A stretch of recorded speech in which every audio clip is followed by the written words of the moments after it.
নমস্কাৰ নিউজৰ বাতৰিলৈ স্বাগতম জনাই ষ্টুডিঅ'ৰ মজিয়াত মই পল দাস চাওক আজিৰ বাতৰি পঞ্চম বাৰ্ষিক প্ৰতিষ্ঠা দিৱস আৰু জ্যোতিষ সন্মিলন সম্পন্ন হৈ যায় নিউজৰ ৰিপৰ্ট পঞ্চম বাৰ্ষিক প্ৰতিষ্ঠা দিৱস আৰু জ্যোতিষ সন্মিলন সম্পন্ন জ্যোতিষ আৰু আধ্যাত্মিক বিদ্যাপীঠ যোৰহাট আৰু বৈদিক এষ্ট্ৰলজিকেল ৰিচাৰ্চ ছ'চাইটি গুৱাহাটীৰ তত্বাৱধানত 22 ছেপ্টেম্বৰ 2024 তাৰিখে দেওবাৰে দিনজোৰা কাৰ্যসূচীৰে যোৰহাটত অৱস্থিত অসম সাহিত্য সভা কেন্দ্ৰীয় কাৰ্যালয়ৰ লগত সংলগ্ন দানবীৰ ৰাধাকান্ত সন্দিকৈ ভৱনত অনুষ্ঠিত হ'ব।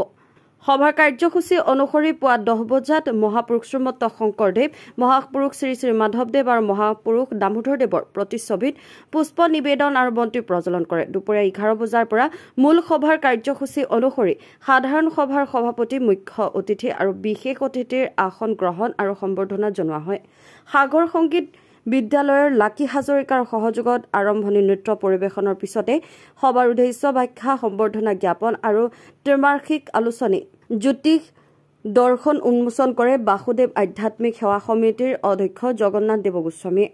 তিনিখন সত্ৰত সমাপন হোৱা দিনজোৰা কাৰ্যসূচীৰ আধাৰে ৰূপম কুমাৰ শাস্ত্ৰীয়ে সমাজৰ আধ্যাত্মিক ক্ষেত্ৰৰ লগত জড়িত 3জন গুৰু স্থানীয় ব্যক্তিক গুৰু পূজন কৰা হয়। জ্যোতিষ আৰু আধ্যাত্মিক বিদ্যাপীঠৰ অধীনত জ্যোতিষশাস্ত্ৰ জ্যোতিষ ভূষণ যোৰহাট জ্যোতি এৱাৰ্ড শিৱশক্তি এৱাৰ্ড জ্যোতিষ চৰ্চাৰ লগত জড়িত প্ৰায় 100 ব্যক্তিলৈ এই সন্মান আগবঢ়োৱা হয়।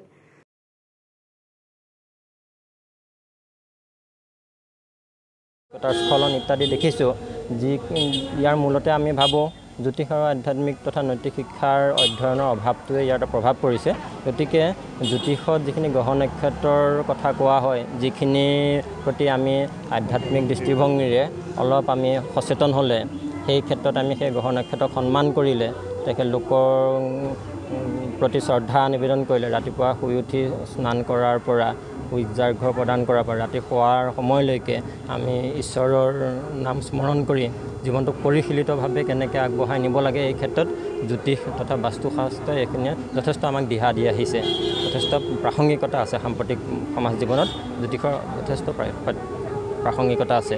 প্ৰত্যেক পদক্ষেপতে জ্যোতিষৰ প্ৰয়োজনীয়তা আছে। জ্যোতিষক অধ্যয়ন কৰি আচলতে আমি অৱচেতন মনটোৱে আমি কৰিয়ে গৈ আছোঁ, কিন্তু এইটোৱে আমি জ্যোতিষক মাধ্যমেদি যে এইটো আমি পালন কৰিছোঁ আমি আচলতে এইটো অনুভৱ নকৰোঁ, কিন্তু জ্যোতিষটো আমাৰ গোটেই জীৱনত আছেই। প্ৰত্যেকটো মুহূৰ্ততে জ্যোতিষটো আমাৰ প্ৰয়োজন আমাৰ জীৱনত। সাহিত্য সভা ভৱনত যোৰহাটত 2019 বৰ্ষত গঠিত হোৱা জ্যোতিষ আৰু আধ্যাত্মিক সমিতিৰ 5ম বৰ্ষপূৰ্তি উপলক্ষে আৰু জ্যোতিষ এখন সন্মিলন পতাৰ উদ্দেশ্যে আজি ইয়াত একত্ৰিত হৈছোঁ।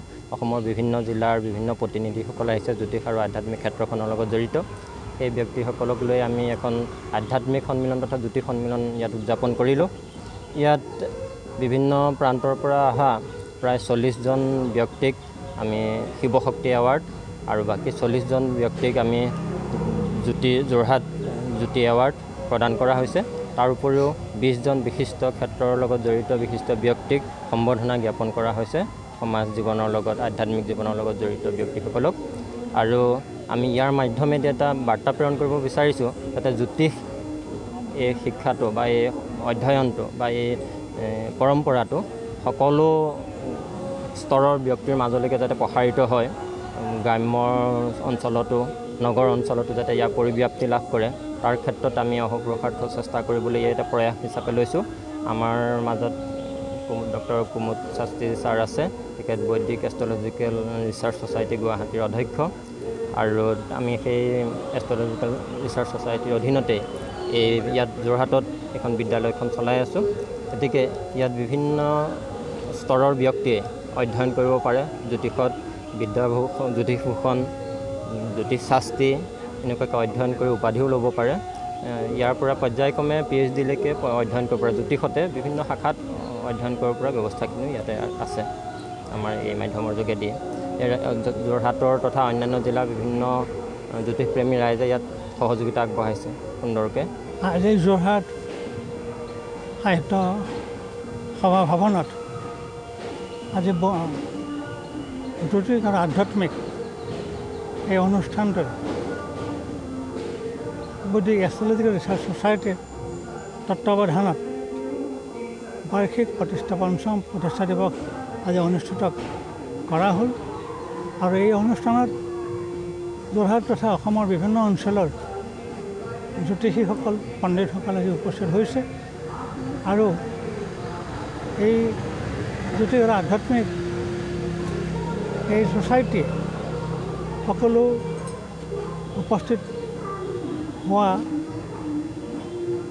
বিদ্বানসকলক যথাসাধ্যে তেখেতসকলে গামোচাৰ চেলেং আৰু সন্মান পত্ৰ প্ৰদান কৰিছে আৰু বিভিন্ন বক্তাই সুন্দৰভাৱে জ্যোতিষ আধ্যাত্মিক আৰু বৈদিক শাস্ত্ৰৰ ওপৰত বক্তা ৰাখিছে আৰু আজিৰ এই সভাখন অতি সুচাৰুৰূপে পৰিচালনা কমিটিয়ে সম্পন্ন কৰাত আমিও সুখী হৈছোঁ। মই ডক্টৰ গৌমুদ শাস্ত্ৰী বৈদিক এষ্ট্ৰলজিকেল ৰিচাৰ্চ ছ'চাইটিৰ প্ৰতিষ্ঠাপক সভাপতি আৰু আমি অতি আনন্দিত হৈছোঁ যে এই আধ্যাত্মিক আৰু জ্যোতিষ এই সমিতিয়ে যি প্ৰতিষ্ঠা দিৱস পালন কৰিলে আগলৈ ইয়াতকৈ যেন সুন্দৰ হয় তাৰ বাবে আমি আশা ৰাখি আনন্দৰে আজি আমি এই সভাৰ পৰা আমি বিদায় মাগিছোঁ। ধন্যবাদ। শ্ৰীমন্ত মাধৱ বৰুৱাৰ ৰিপৰ্ট, যোৰহাট।